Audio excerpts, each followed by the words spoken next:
আজ আমি তোমাদের এমন এক কাহিনী শোনাতে যাচ্ছি যা সময়ের পাতায় লেখা নেই, কোনো পুরাণের সরল অধ্যায়ে বাঁধা নেই, কিন্তু যার কম্পন এখনও কৈলাসের বরফে আর অযোধ্যার বাতাসে ধ্বনিত হয়। এ কাহিনী ভক্তি আর মহাশক্তির, শিষ্য আর ঈশ্বরের, এবং সেই গোপন পরীক্ষার যা এক রাতের অন্ধকারে পৃথিবীর ভাগ্য বদলে দিতে বসেছিল। সেই সময় অযোধ্যায় শ্রীরামচন্দ্রের রাজ্য প্রতিষ্ঠিত হয়েছে, শান্তি ফিরেছে, কিন্তু মহাবিশ্বের নিয়ম এমনই যে যেখানে আলো জ্বলে সেখানে ছায়া নড়ে চড়ে ওঠে। ঠিক তেমনি এক অমাবস্যার রাতে আকাশের নক্ষত্রগুলো অদ্ভুতভাবে স্থির হয়ে গেল। বাতাসে এক অজানা ভারী গন্ধ, যেন দূরে কোথাও প্রাচীন কোনো শক্তি জেগে উঠছে। অযোধ্যার প্রাসাদের শীর্ষে দাঁড়িয়ে পবনপুত্র হনুমান হঠাৎ অনুভব করলেন তার হৃদয়ের ভেতর অস্থিরতা। তিনি জানেন এই অস্থিরতা সাধারণ নয়, কারণ তার প্রাণে সদা বিরাজমান রামের নাম কখনো ভয় আনে না, বরং শক্তি দেয়। অথচ আজ সেই নাম জপ করেও তিনি বুঝতে পারছেন কোনো এক গভীর রহস্য তাকে ডাকছে। ঠিক সেই মুহূর্তে আকাশ চিরে এক বজ্রধ্বনি হলো, কিন্তু মেঘ নেই, বিদ্যুৎ নেই, তবু শব্দটি যেন কৈলাসের দিক থেকে আসছে। আর হনুমানের মনে পড়ল তার প্রভু মহাদেবের কথা, যার অংশ থেকে তার জন্ম, যার তেজ তার শিরায় প্রবাহিত। তিনি আর দেরি করলেন না, এক লাফে আকাশে উঠলেন, বাতাস কাঁপিয়ে এগোলেন উত্তর দিকে। তার গতিতে নদী সরে যায়, মেঘ ফেটে যায়, পাহাড়ের চূড়া নুয়ে পড়ে। আর কয়েক মুহূর্তেই তিনি পৌঁছে গেলেন হিমালয়ের সেই গোপন প্রান্তে, যেখানে সাধারণ দেবতারাও সহজে প্রবেশ করেন না। সেখানে অদ্ভুত নীরবতা, বরফে ঢাকা শৃঙ্গগুলো যেন নিঃশ্বাস আটকে আছে, আর কৈলাসের প্রবেশপথে দাঁড়িয়ে আছে নন্দী, তার চোখে কঠোরতা। কিন্তু হনুমানকে দেখে মাথা নোয়ালেন, তবু বললেন, আজ প্রবেশ সহজ নয়, কারণ স্বয়ং মহাদেব গভীর ধ্যানে, আর সেই ধ্যান ভঙ্গ করা মানে সৃষ্টির ভারসাম্য কাঁপিয়ে দেওয়া। হনুমান বিনীত কণ্ঠে বললেন, প্রভুর ধ্যান ভাঙাতে নয়, তার সান্নিধ্যে যেতে এসেছি, কারণ আমার অন্তর বলছে কোনো বিপদ আসন্ন। তখনই কৈলাসের গুহা থেকে ধোঁয়ার মতো কালো এক শক্তি বেরিয়ে এলো, যা কোনো রাক্ষস নয়, কোনো দেবতাও নয়, বরং প্রাচীন এক তামসিক শক্তি, যাকে একদা স্বয়ং শিব বন্দী করেছিলেন তৃতীয় নেত্রের অগ্নিতে। কিন্তু যুগের পরিবর্তনে সেই বন্ধন শিথিল হয়েছে। শক্তিটি কাঁপতে কাঁপতে আকার নিল, আর তার কণ্ঠে শোনা গেল বিদ্রুপ।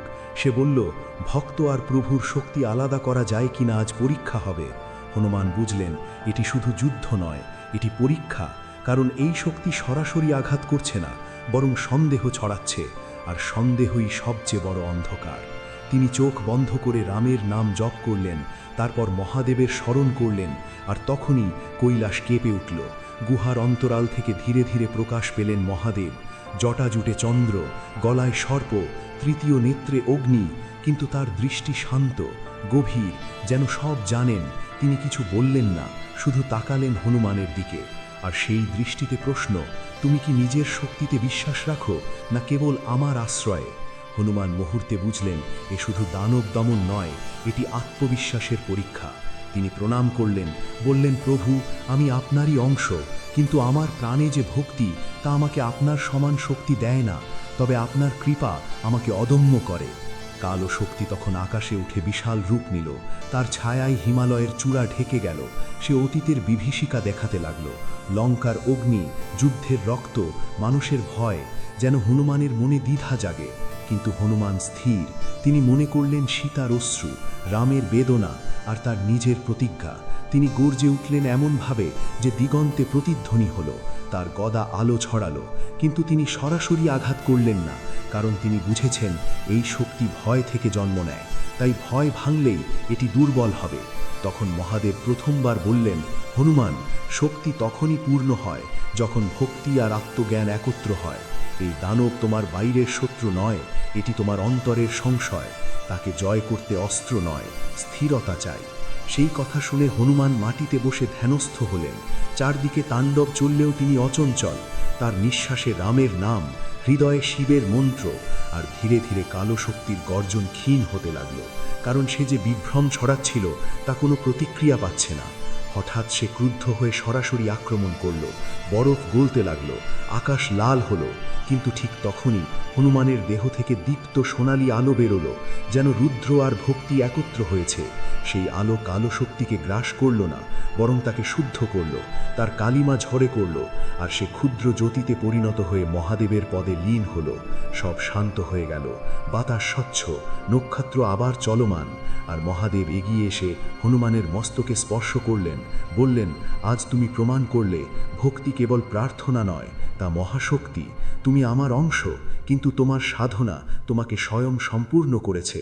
হনুমান নম্র কণ্ঠে বললেন, প্রভু, আমি কেবল সেবক, আমার সব শক্তি রামের নামে।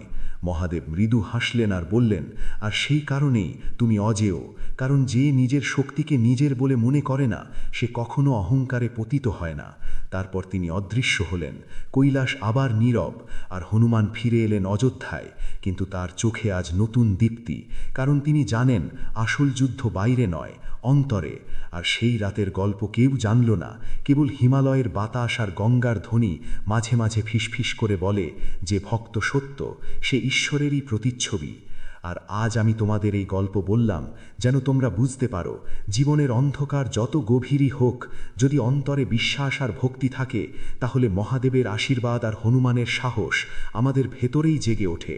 আর তখন কোনো রহস্য, কোনো ভয়, কোনো তামসিক শক্তি আমাদের দমিয়ে রাখতে পারে না, কারণ আমরা সবাই নিজের অজান্তেই সেই চিরন্তন শক্তির অংশ, যা ভক্তির মাধ্যমে জাগ্রত হয়।